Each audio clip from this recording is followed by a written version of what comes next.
Kagyari naman ang pabalo namon sa inyo nga pang pag-good vibes sini nga weekend.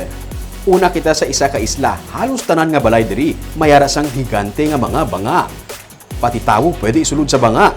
May manamit nga mga seafood, matinlo nga baybayon, kag iconic nga footwalk sa tunga sang lawod.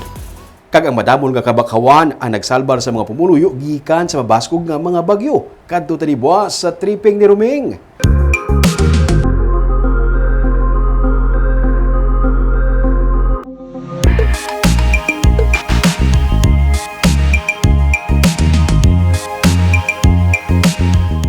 Kag sa Baganihan, bisan on duty ang isa ka security guard, ginihimo niyang irresponsibilidad sa pagtabang sa isa ka biktima sang hold up. Upod sa isa man ka nagatrabaho sa food delivery service nga rider, ilagin lagas ang kawatan, tub-tub na labot nila. Aton sa kilalahon sa Sunday sa Baganihan.